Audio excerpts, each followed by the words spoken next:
वजीर खजाने की चाबी पकड़ते ही तिजोरियां खोल दी हैं। लॉन्ग मार्च को रोकने के लिए फौरी तौर पर 41 करोड़ रुपए जारी करने की मंजूरी दे दी है। वजीर खजाना की जेर सदारत ईसीसी इजलास में यह फैसला किया गया। 41 करोड़ रुपए वजारत दाखिला को जारी किए जाएंगे। इमरान खान ने अब तक लॉन्ग मार्च का ऐलान नहीं किया।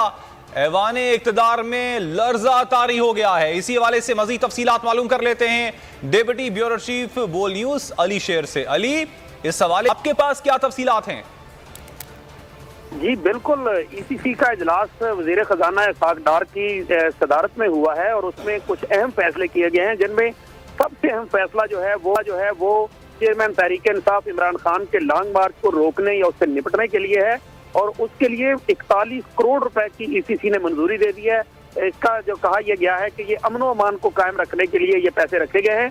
इसी तरह से जो साल 2022-23 के लिए गंदम की स्पोर्ट प्राइस है उसका तयन की जो समरी है उसको मौखर कर दिया गया है और 19 रुपए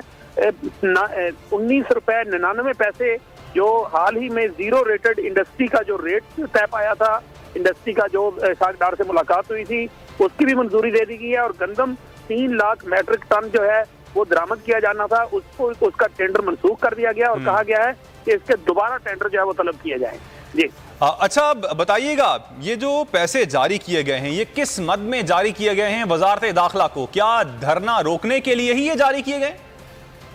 ये यकीनी तौर पे, क्योंकि ये पुलिस जराये का ये कहना है कि तकरीबन 15 करोड़ रुपए जो है वो पर डे चाहिए होंगे और अगर इस लिहाज से हम देखें तो ये पैसे तो तकरीबन 3 दिनों के हैं।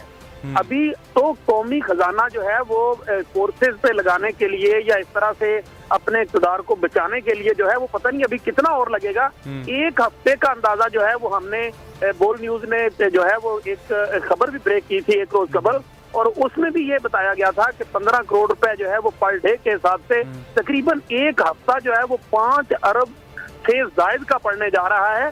तो इस लिहाज से तो जो है जितने अखराजात आ रहे हैं और जो आगे जाके आएंगे वो तो उसके साथ साथ मंजूरी भी लेते रहेंगे और बाद का खर्च कर लेंगे और उसके बाद ईसीसी मंजूरी देती रहेगी।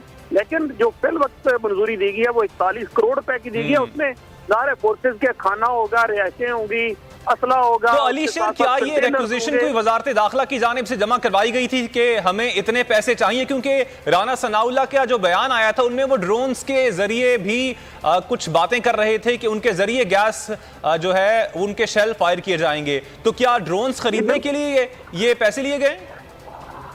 ये भी अभी कहना थोड़ा सा कबल वक्त होगा, क्योंकि ये बताया गया है कि ड्रोन इनके पास जो है वो हैं सही, लेकिन कम तादाद में है। हो सकता है कि उसमें मजीद जो है वो उसकी खरीदारी भी की जाए।